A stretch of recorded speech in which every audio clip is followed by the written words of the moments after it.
என் கண்மணிகளே, என் இரத்தத்தின் இரத்தமே, என் சொத்துக்களே, என் முத்துக்களே, தம்பியரே, தங்கையரே, இளம் உள்ளங்களே. இதோ நம்ம இப்போ படிக்க போகிறது லெசன் 32. சரியா? சின்ன சின்ன பாடமாக உங்களுக்கு விளக்கமாக சொல்லி கொடுத்துட்ருக்கேன். தயவுசெய்து படிங்க, உங்களுடைய நன்மைக்காகத்தான் செய்கிறேன். Lesson 32 simple future tense. உங்களுக்கு இந்த டென்சஸ் வார்த்தை கேட்டாலே டென்ஷன் ஆவீங்க, அதனால் தூரத்துக்கு போட்டுருங்க. நமக்கு தேவை ஒரு சொல் வகை நிகழ்காலம், இல்லையா? நிகழ்காலத்துலேயும் ஒரு சொல் வகை நிகழ்காலம், கடந்த காலத்துலையும் ஒரு சொல் வகை கடந்த காலம் வந்தது.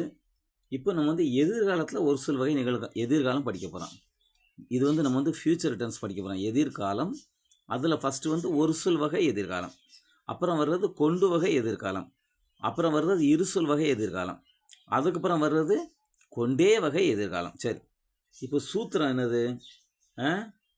சூத்திரம் 9. இந்த சூத்திரம் தான் நமக்கு முக்கியம். IVUUக்கு ஷேலும் ப்ளஸ் V1 வரும். V1னா அந்த வினைச்சொல்லுடைய முதல் உருவம். ஈட், ஏட், ஈட்டனில் ஈட் மட்டும்தான். கோ, வென்று, கான்னா கோ மட்டும்தான். ஃப்ளை, ஃப்ளூ, ஃப்ளோன்னா ஃப்ளை மட்டும்தான். த்ரோ, த்ரூ, த்ரோன்னா த்ரோ மட்டும்தான். ஸோ அந்த முதல் வார்த்தை தான் V1. அப்புறம் மீதி வார்த்தைகள் they, these, he, she, it, this, that, this boy, that boy, these boys, those boys. நான் தோஸ் எழுத மறந்துட்டேன், சாரி. அப்புறம் ரவி, கண்ணன், கிருஷ்ணன், என்ன பேர்னாலும் சரி, மை டேடி, மை மம்மி என்ன போட்டுக்கலாம் சரி, அது கூட என்ன வரும்? வில் ப்ளஸ் V1 வரும். சரியா? இப்போ தே வில் ஈட், அவர்கள் சாப்பிடுவார்கள். தீஸ் வில் ஈட், இவைகள் சாப்பிடும். தீஸ் கவுஸ் வில் ஈட், இந்த மாடுகள் சாப்பிடும். ஹீ வில் ஈட், அவன் சாப்பிடுவான். ஷீ வில் ஈட், அவள் சாப்பிடுவாள். இட் வில் ஈட், அது சாப்பிடும். ஐ ஷேல் ஈட், நான் சாப்பிடுவேன். வி ஷேல் ஈட், நாங்கள் சாப்பிடுவோம். யூ ஷேல் ஈட், நீ சாப்பிடுவாய். யூ ஷேல் ஈட், நீங்கள் சாப்பிடுவீர்கள். அப்போ இந்த ஒரு சொல் என்னது? சாப்பிடுவீர்கள், சாப்பிடுவேன், இல்லையா? அது ஒரு சொல் தான். சாப்பிட்டு கொண்டு இருப்பேன், அது கொண்டு வகை, அது கண்டினியூஸு. சாப்பிட்டு இருப்பேன், நாளைக்கு நான் என்ன தான் சாப்பிட்ருப்பேன், நாளைக்கு நேரம் நான் போய் இருப்பேன், அந்த இருப்பேன் இருப்பேன் வந்தாலே எதிர்காலம், இல்லையா? இருக்கிறேன், சாப்பிட்டு கொண்டு இருக்கிறேன்னா இப்போ இருக்கிறேன், நிகழ்காலம், கண்டினியூஸ். சாப்பிட்டு கொண்டு இருப்பேன் அப்படின்னா நாளைக்கு நான் சாப்பிட்டு கொண்டு இருப்பேன், எதிர்காலம். நேற்று நான் சாப்பிட்டு கொண்டு இருந்தேன்னா முடிஞ்சு போச்சு. அப்போ அது கண்டினியூஸ், கடந்த காலம், பாஸ்ட் கண்டினியூஸ். ஸோ இப்போ நேரம் நம்ம எக்ஸசைஸ் போகிறோம். ஐ ஷேல் ஈட், அதாவது நான் சாப்பிடுவேன். இப்போ இதை நம்ம என்ன செய்யணும்? கேள்வியாக மாற்றணும். என்ன செய்யணும்? ஒரு வினைச்சொல்லத்துக்கு முன்னாடி படணும். இதில் ஷேலும் ஒரு வினைச்சொல், ஈட் ஒரு வினைச்சொல்.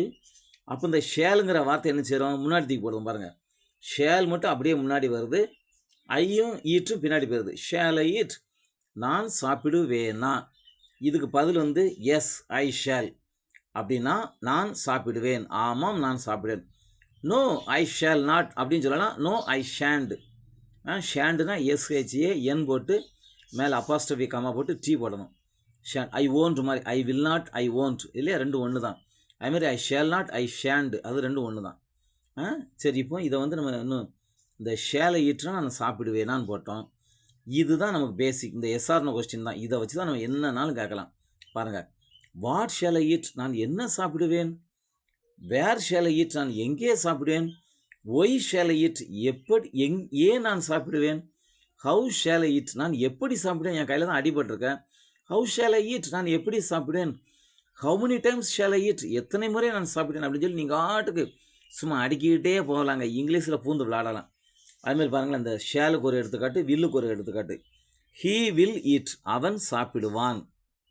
மாற்றி போடுங்க, வில்லை தூக்கி முன்னாடி போடுங்க. வில் ஹீ ஈட், அவன் சாப்பிடுவானா. இப்போ இதுதான் நமக்கு தேவை. இதை வச்சு பாருங்களேன், இந்த வில் ஹீ ஈட் முன்னாடி வாட் போட்டாச்சுன்னா வாட் வில் ஹீ ஈட், அவன் என்ன சாப்பிடுவான். அப்புறம் ஹவ் வில் ஹீ ஈட், எப்படி அவன் சாப்பிடுவான். அவன் தான் வீட்டில் இல்லையே, எப்படி சாப்பிடுவான். எங்கே சாப்பிடுவான்? கடையில் சாப்பிடுவானா, அல்லது சொந்தக்காரங்க வீட்டில் சாப்பிடுவானா, அல்லது அவன் தான் கையில் அடிபட்டிருக்கா, எப்படி சாப்பிடுவான். How will he eat. When will he eat, எப்பொழுது அவன் சாப்பிடுவான். வேர் வில் ஹீ ஈட், எங்கே அவன் சாப்பிடுவான். How many times will he eat, எத்தனை முறை அவன் சாப்பிடான் அப்படின்னு சொல்லி நம்ம கேள்வி ஆக்கலாம், இல்லையா? சரி, ரைட், ஓகே. இப்போ அதே மாதிரி தே வில் ஃப்ளை. இப்போ நிறைய அங்கே பறவைகள் நிற்குது. நம்மளாம் சொல்லுவோம், கலை கொண்டு எறியோமா அப்படின்னா, வேண்டாம் வேண்டாம் சார், பாவம், அதெல்லாம் பறந்துடும் வேண்டாம் அப்படிமோ. அப்போ தே வில் ஃப்ளை, அவைகள் பறக்கும். இப்போ இதை எப்படி கேள்வியாக மாற்றுறோம்? இப்போ நம்ம வந்து எஸ்ஆர்னோ கொஸ்டினை உருவாக்குனா தான் நம்ம கேள்வியாக்க முடியும். அப்போ வில்லை தூக்கி முன்னாடி போடுங்க. வில் தே ஃப்ளை, அவைகள் பறக்குமா. மேலே வந்து அவைகள் பறக்கும், அந்த கடைசி எழுத்தை மட்டும் மாத்திரம் அவைகள் பறக்குமா. எஸ் தே வில், ஆமாம் அவைகள் பறக்கும். நோ தே வில் நாட், இல்லை அவைகள் பறக்காது. அப்புறம் அல்லது நோ தே ஓன்ட், வில் நாட்டுக்கு பதிலாக ஓன்ட் போடலாம். இப்போ எதுக்கு இந்த எஸ்ஸு நோ வருதுன்னா, ஆமாம் பறக்கும், இல்லை பறக்காது. இங்கிலீஷில் இப்படி தாங்க சொல்லணும். நம்ம வந்து தமிழில் சொல்லுவோம், நீ சாப்பிட்டியா, நீ சாப்பிடல, இல்லை நான் சாப்பிட்டேன், இல்லை நான் சாப்பிட்டேன்னு சொல்லி இங்கிலீஷில் சொல்லக்கூடாது. எஸ் நான் சாப்பிட்டு விட்டேன், நோ நான் சாப்பிடவில்லை, இப்படி தான் இங்கிலீஷில் சொல்லணும். சரி, இப்போ பாருங்களேன், வில் தே ஃப்ளை, அவைகள் பறக்குமா. பாருங்கள், எல்லா வார்த்தைக்கும் அதுதான் வரும். வென் வில் தே ஃப்ளை, எப்பொழுது அவைகள் பறக்கும். வேர் வில் தே ஃப்ளை, எங்கே அவைகள் பறக்கும். ஹவ் வில் தே ஃப்ளை, எப்படி அவைகள் பறக்கும். ஒய் வில் தே ஃப்ளை, ஏன் அவைகள் பறக்கும் அப்படின்னு சொல்லி நீங்கள் வந்து இந்த ப்ளஸ் வில் தே ஃப்ளை, அதாவது கேள்வி வார்த்தை, WH கொஸ்டின் வார்த்தை, அதோட வில் தே ஃப்ளை மட்டும் தான் போடணும். இதுக்கு தான் நான் உங்களுக்கு வந்து முதல்ல ஐ ஆம் நான் இருக்கிறேன் மாற்றி போட்டால் ஆமை. அந்த ஆமை கூட நீங்கள் என்ன செய்யலாம், அந்த வார்த்தை ஃபுல்லாக சேர்க்கலாம். என்ன வார்த்தை, வென் ஆமை, எப்பொழுது நான் இருக்கிறேன். வேர் ஆமை, எங்கே நான் இருக்கிறேன். ஹவ் ஆமை, எப்படி நான் இருக்கிறேன்.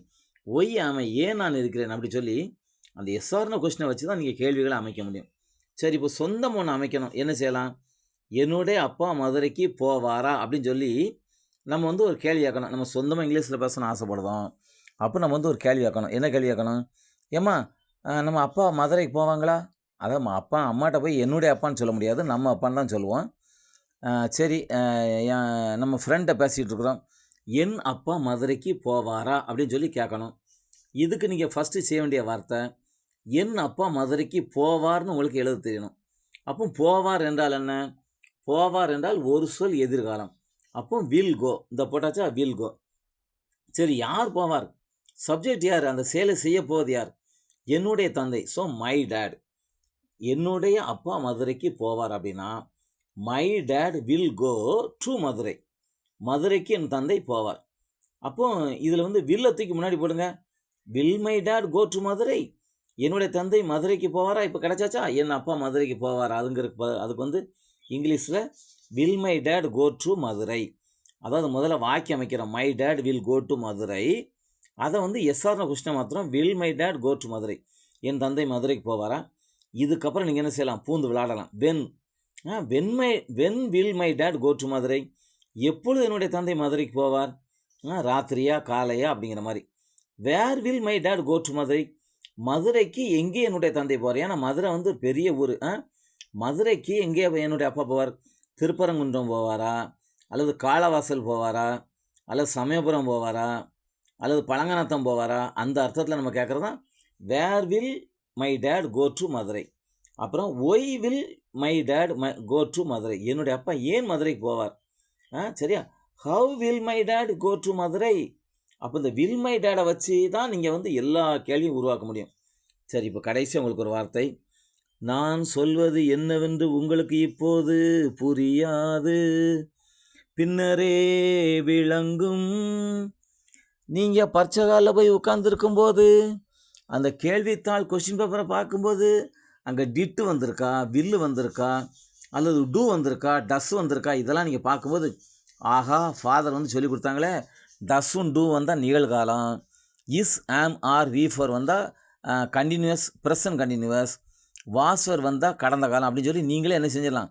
இது கூட V1 வந்திருக்கா, V2 வந்திருக்கா, V4 வந்திருக்கா, டிட் ப்ளஸ் வார்த்தை வந்திருந்தால் அது வந்து V2, வில் ப்ளஸ் V1 வந்திருந்தால் அது எதிர்காலம் அப்படின்னு சொல்லி நீங்களே கண்டுபிடிச்சிடுவீங்க. சும்மா பட்டை கலப்பலாம், தூள் கலப்பலாம். இங்கிலீஷ் ஈஸி, கலக்குங்க. All the best. I love you sincerely. நீங்கள் எல்லாம் இங்கிலீஷ் படிக்கணும்.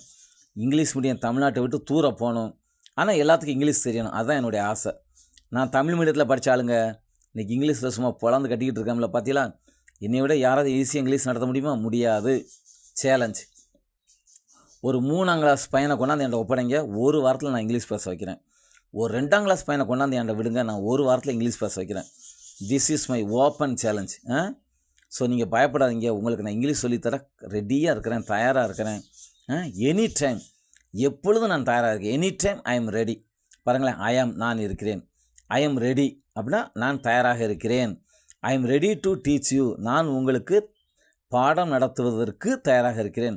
ஐ am ready to teach you at any time, எந்த நேரமும் நான் உங்களுக்கு பாடம் நடத்துவதற்கு தயாராக இருக்கிறேன். பார்த்தீங்களா, அப்படி இங்கிலீஷ் வந்து ஐ ஆமில் ஆரம்பித்து சின்ன சின்னதாக கூடும். ஐ ஆம் நான் இருக்கிறேன். ஐ எம் ரெடி நான் தயாராக இருக்கிறேன். ஐ எம் ரெடி டு டீச், நான் கற்றுக் கொடுப்பதற்கு தயாராக இருக்கிறேன். ஐ am ready to teach at any time, நான் உங்களுக்கு எந்த நேரமும் கற்றுக் கொடுப்பதற்கு தயாராக இருக்கிறேன். ஐ am ready to teach you in the house, நான் உங்களுக்கு வீட்டில் எந்த நேரமும் கற்றுத்தருவதற்கு தயாராக இருக்கிறேன்.